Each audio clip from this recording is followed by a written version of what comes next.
Hey, this is Robert, and today I'm going to go through Virtual Set 1, which is one of a number of backgrounds that we have for chroma key video productions.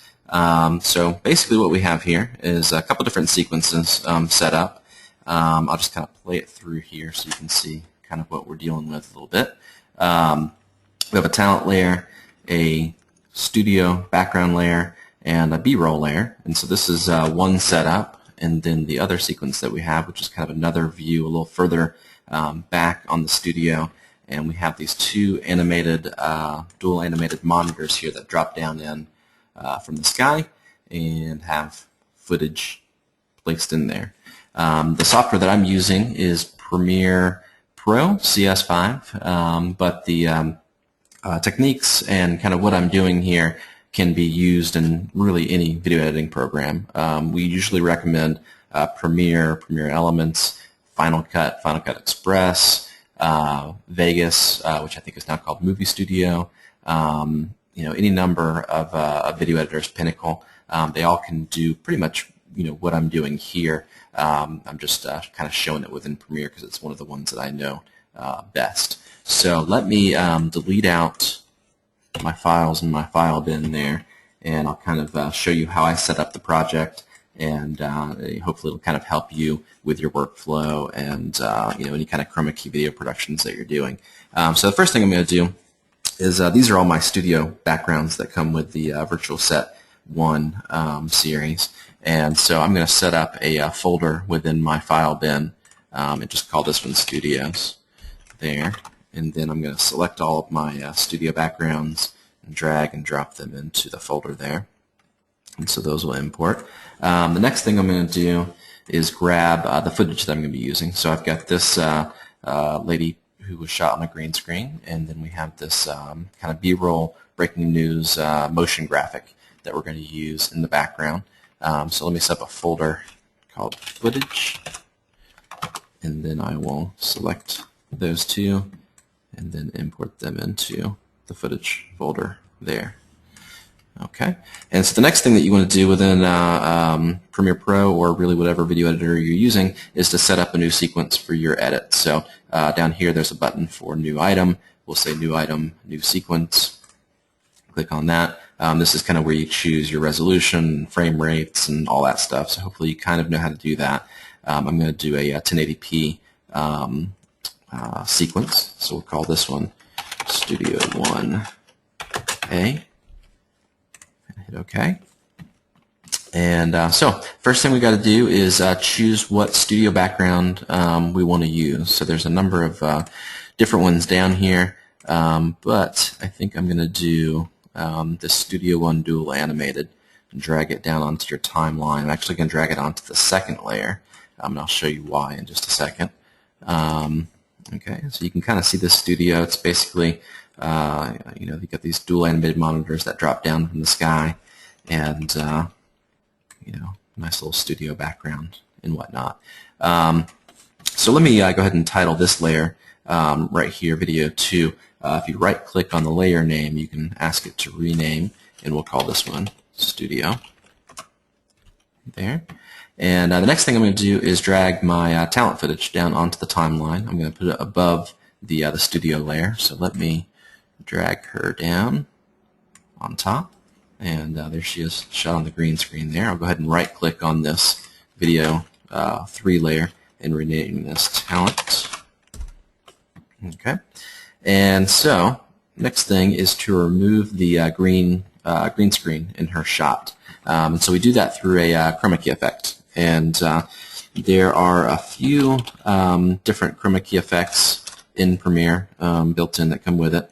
And if you open up your effects window, which you can come to Window and Effects, it's this window right here.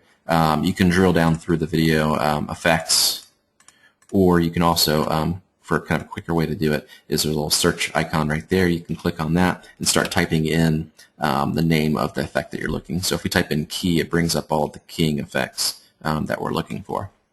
Now there is a built-in chroma key effect that you can try. I found that if you use it, it tends to not work quite as well as a different effect. I'll show you.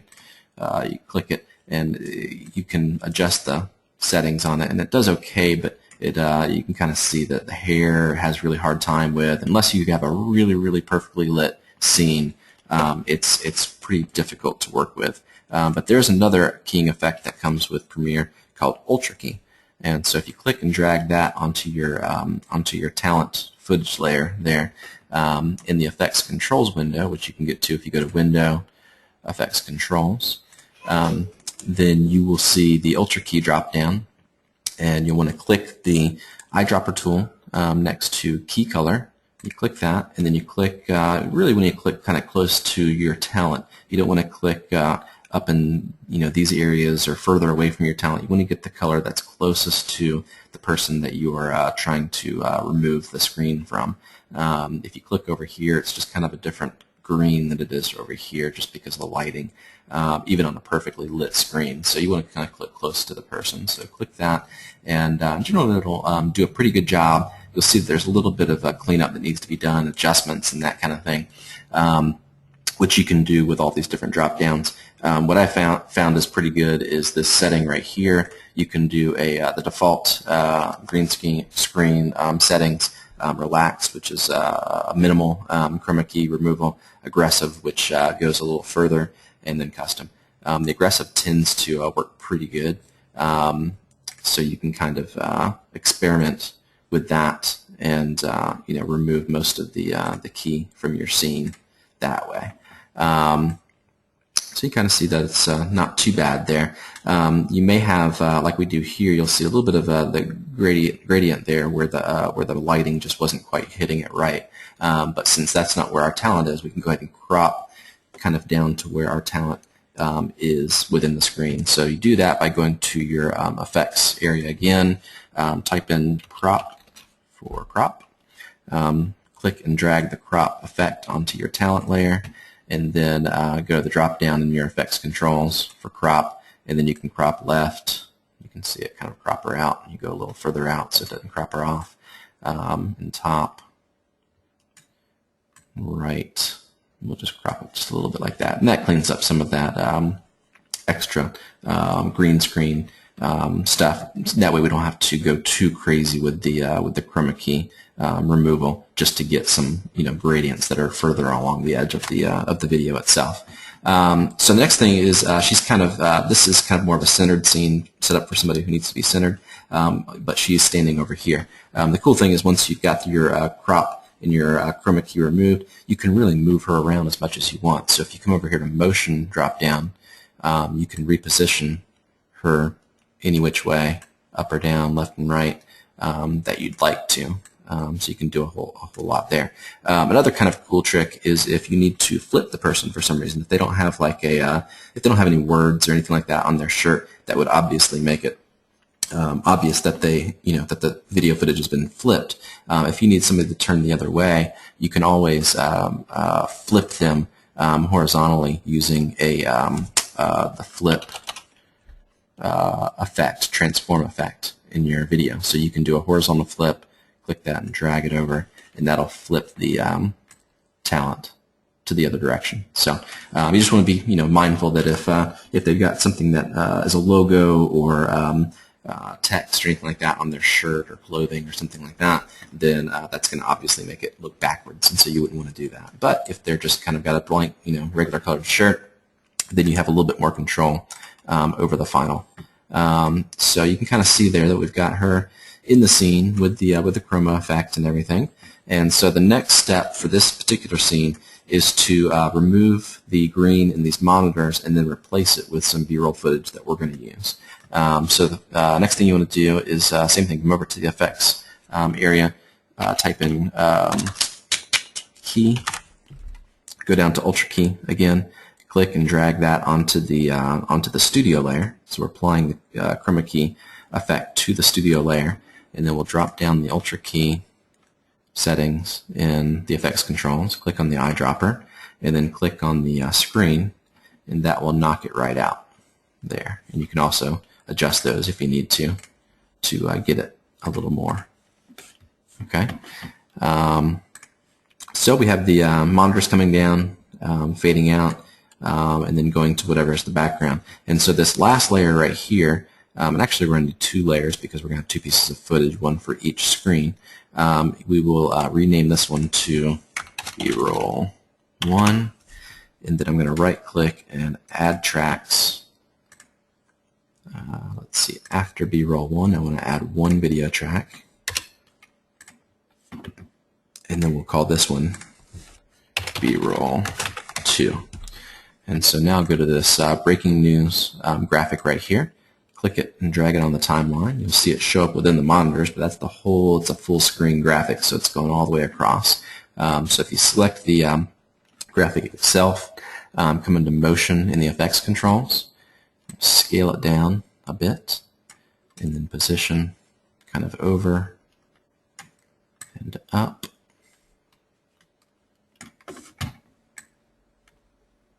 And get it just kind of generally into position and just kind of generally have the right scale. It doesn't have to be exact because it's kind of acting as a mask when you kind of when you take that green part out.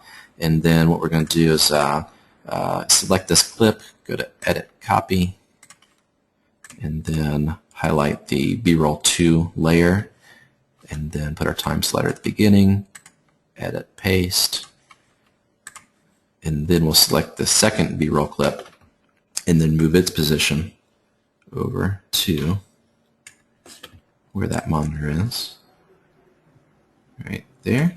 All right, and now we have the final scene, which I'll play through you here for you here.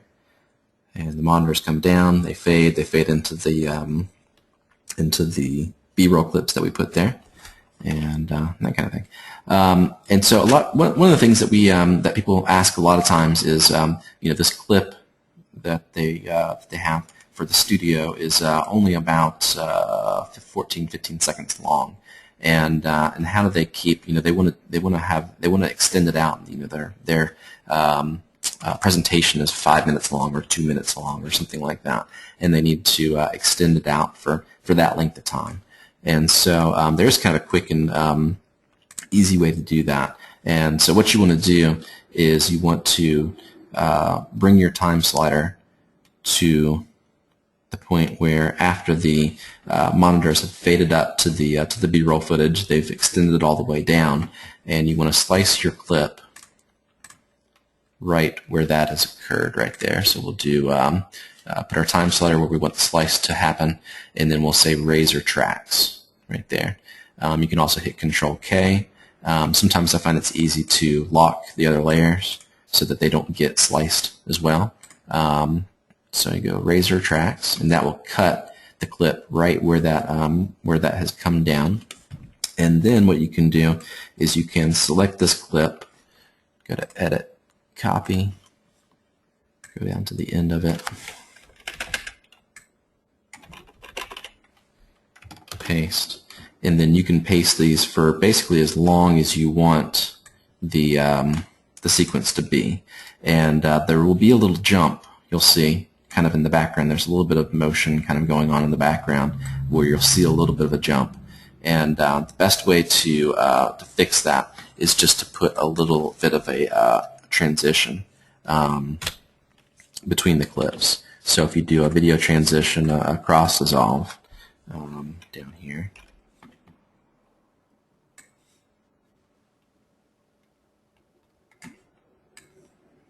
then you'll see there's much less. You can't even see the transition really between the clips.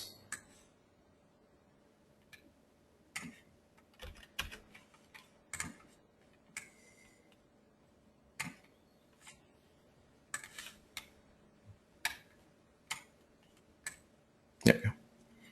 And so the transition is kind of hidden with the cross dissolve. And so you can basically extend it out for as long as you want. If you have a really long sequence, that you don't want to have to, copy and paste and copy and paste and copy and paste and copy and paste, what I've recommended for people to do is to do about a minute of these, maybe, or 30 seconds of these two pieces right here, and then put that in its own sequence, and then copy that sequence over and over and over and over again, and then that will be kind of a perfect transition for you. So it's a lot quicker to do it in kind of nesting a sequence within the sequence. Okay, so that's kind of the first layout. The second layout, let me just do another sequence here, and so we'll call this one Studio 1B. Go up here to the Studio folder, and let's see, how about this left loop one right here? This is a kind of a close-up of the set itself. It's got this monitor here that's playing some, and it's all looped and everything. So this one is actually a perfect loop because there's no drop down at all in the scene, and so you can just copy this one, go to the end of it, and paste it as many times as you want, and it just loops on itself. So there's no seam or anything like that in the transition. Okay, so let me go back to the first studio, and I'm going to copy this broadcaster, this talent footage, so we don't have to redo all the chroma and everything. But I'll copy that one, paste it there.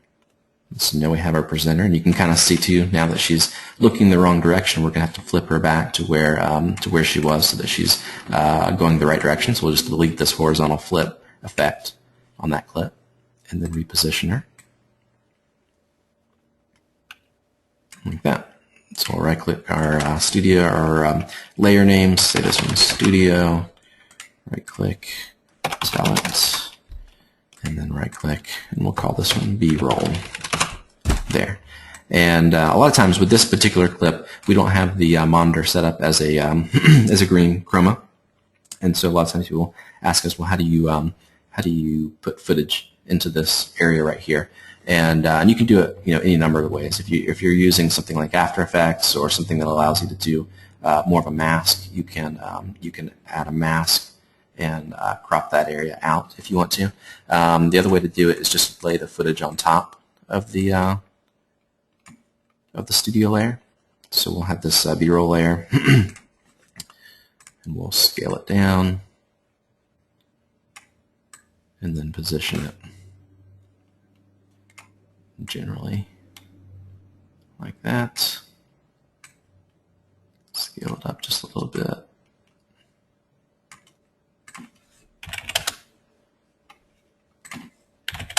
And you can kind of see it goes a little bit beyond what you want it to. So we'll just add a crop effect.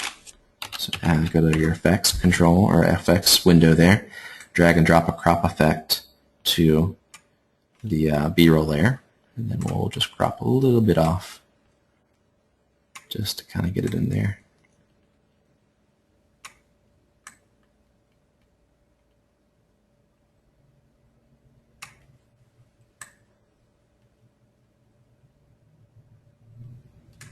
Just like that. And so now, and actually, you know what? I think I should. You can kind of see that where her hand goes behind the monitor or the footage there. And really, we need to have the talent be on the top layer. So let me just add another track, and we'll say after B-roll layer. So we'll add a track up there. We'll move her on top there.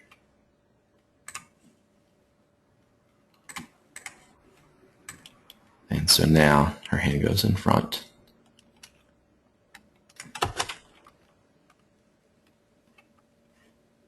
And so there, so you can kind of see, you can see how all the different pieces come together. It's really not, terribly difficult, but there's a couple of little tricks and stuff that you can do to make things go a little quicker. If you have any questions, we'll put our email in the description. You're more than welcome to email us or visit our site. We always love hearing from people what software they're using, how they're using green screen and virtual sets and that kind of thing. So thanks for watching.